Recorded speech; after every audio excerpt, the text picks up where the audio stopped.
Sa nakaraang episode nga ng ating Ilocos Rides ay kung saan-saan tayo napasuot para mapuntahan ang natatagong ganda ng Madongan Dam. At ngayon, pupuntahan naman natin ang isa sa pinakasikat na landmarks ng Ilocos Norte.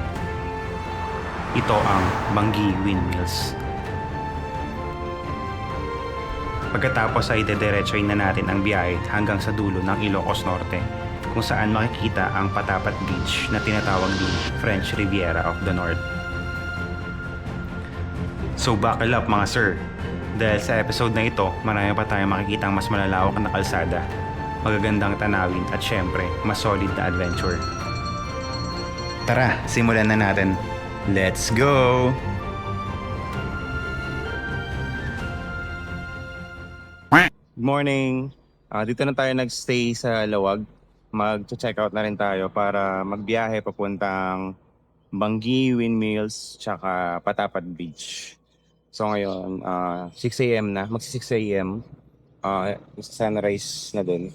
Tapos magkakape muna kami saglit dito sa 7-Eleven sa katabi lang para tanggal lantok lang sa biyahe. Alright, let's go!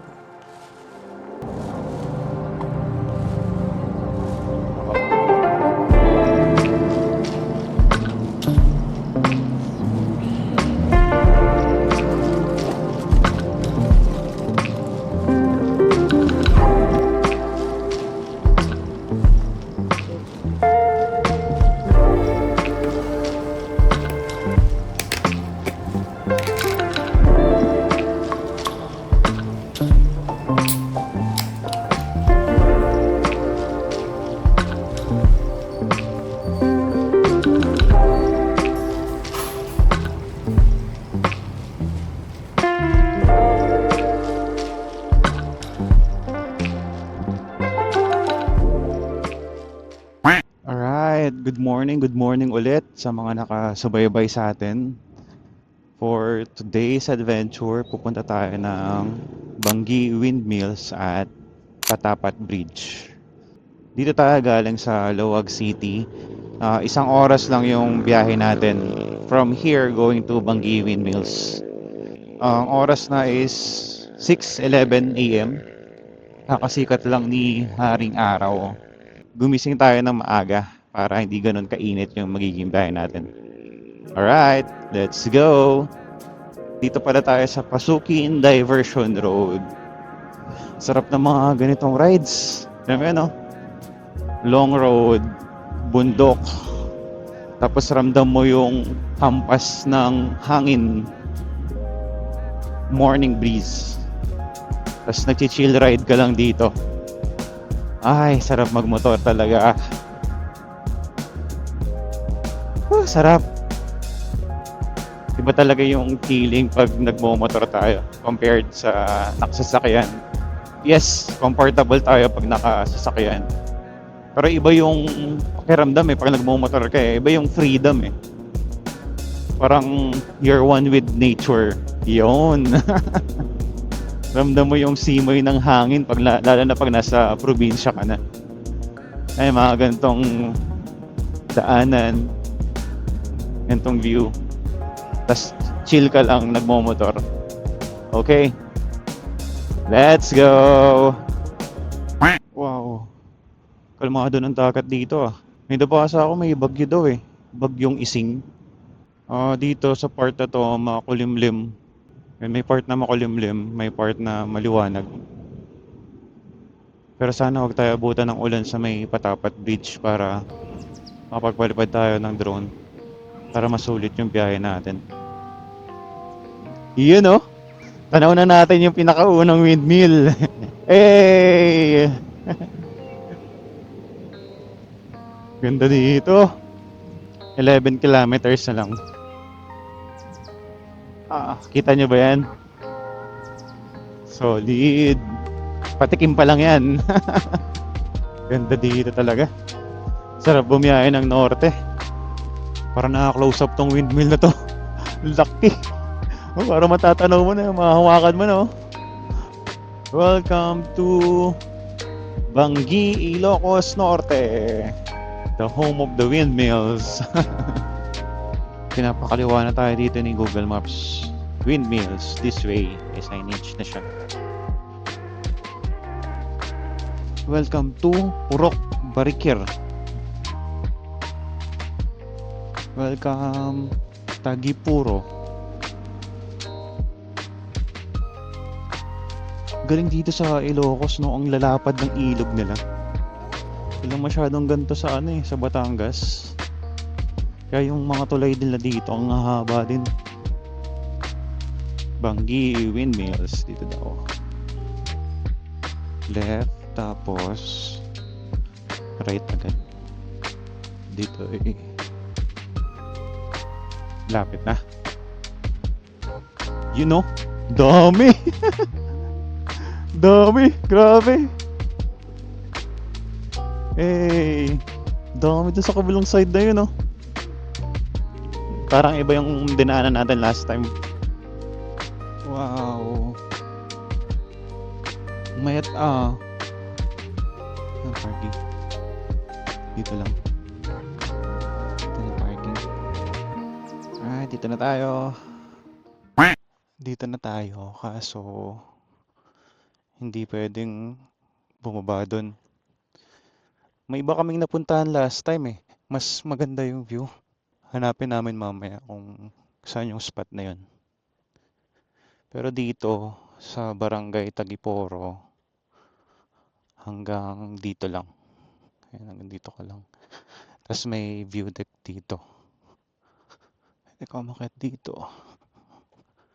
Ayan. May LC. Nakababa yung mga LC. You know. Ganda. Alright, lilipat lang kami. Nakita namin yung site na pinuntahan namin last time. Ang pangalan niya sa maps is Bangi Windmills North Side. Yung pinuntahan kasi natin, itong kung nasan tayo ngayon is Bangi Windmills lang. So mas maganda dito sa North Side. Okay? Ano lang siya, mga 4 kilometers, 10 minutes away lang. Alright, let's go. Okay, malapit na tayo. 400 meters na lang. Ito nga yung pinuntahan namin last time nung nakasasakyan kami. Alright, mas nice dito. Ito nga ba yung pinuntahan natin? No, dito? Pakita ko lang muna sa inyo yung view dito. Pag inakyat to. Laki buhangin na. Malambot. Ayun. Ganda na dagat.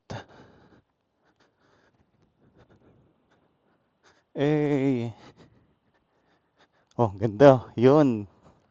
Ito yung view na yun. Solid. Yung part na yun, isang hilera. Diretso. Pag ganon. Yung mga windmills. Dito. Ito, di sila umiikot. No, hindi naka-open.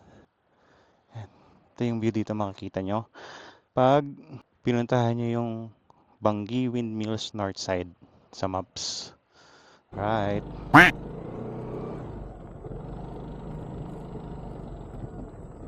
Pwede daw bumaba dito.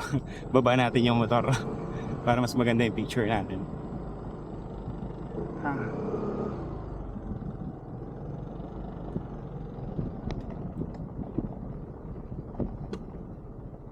Medyo maano lang pero kaya naman yun.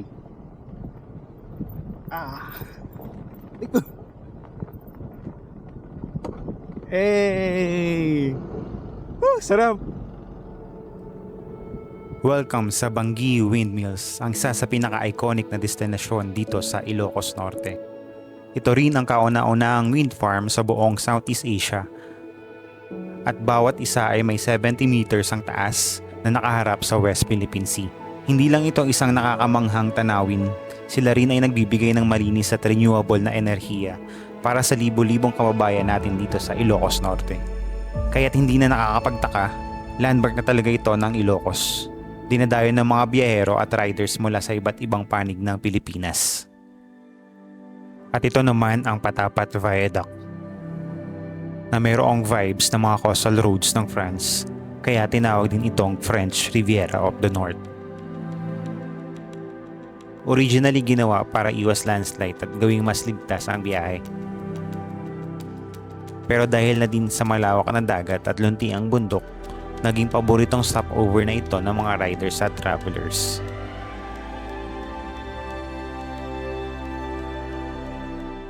Dito tayo sa Patapat Beach. Nagpapahinga lang tayo saglit kasi sobrang init. Pero ang masasabi ko lang, sobrang sulit ang magiging biyahe nyo dito pag pumunta kayo. Tignan nyo.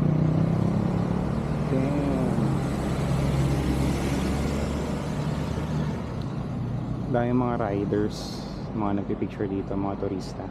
Kasi sulit talaga. Ang init lang doon sa may doon sa may bridge pag nagpicture kayo doon sa gitna. Kainit. Yung papakita ko sa inyo yung ginagamit namin sa mga rides namin pag sobrang init. Ito.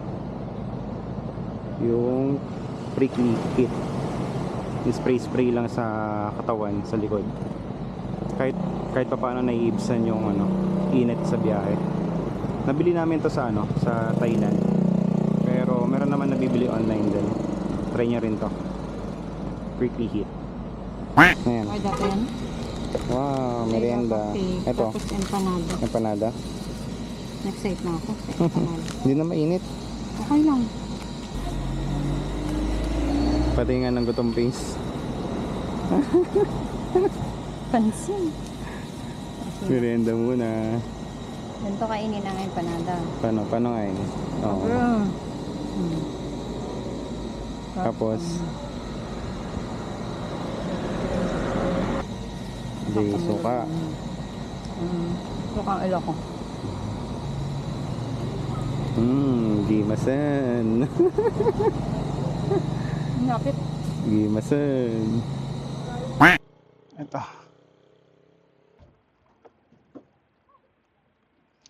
Magi-scramble muna tayo pantanggal. Init lang kahit konti.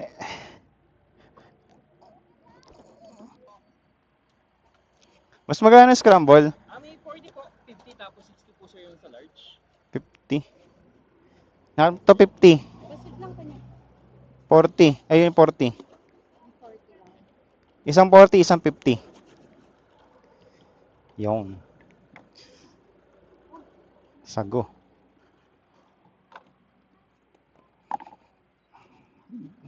Atas. Nakakailang balte ganyan kuya? Pag ganito sir, mga dalawa o tatlo lang. Tatlong balde. Ilan na dala mo? Nagdadala ka na ng tatlong balde. Hindi po, Umuwi ka? meron po kami dito sir, yellow, dito na po kami gumagawa. Mm. Titimpla. Dito na rin. Opo. Kasi pag gumawa po kami ng ice crumble kagad, papangit po kasi itsura niya. Lusaw po siya. So gagawa ka ng isang balde. Pag naubos, gagawa ka ulit. Gawa po ulit. Opo. Ayos. Solid. Ano name mo, boss? Anong name mo?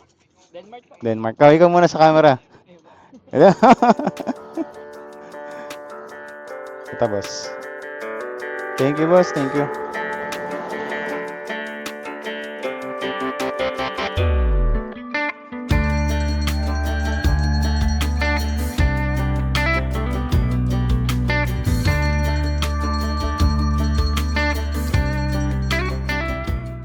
Alright. Hanggang dito na lang muna yung episode 2 ng Ilocos Rides natin. Maraming salamat sa lahat ng sumusubaybay sa mga adventures natin. Lalong-lalo na yung mga nakaabot dito hanggang dulo. Okay? Till our next adventures. Bye!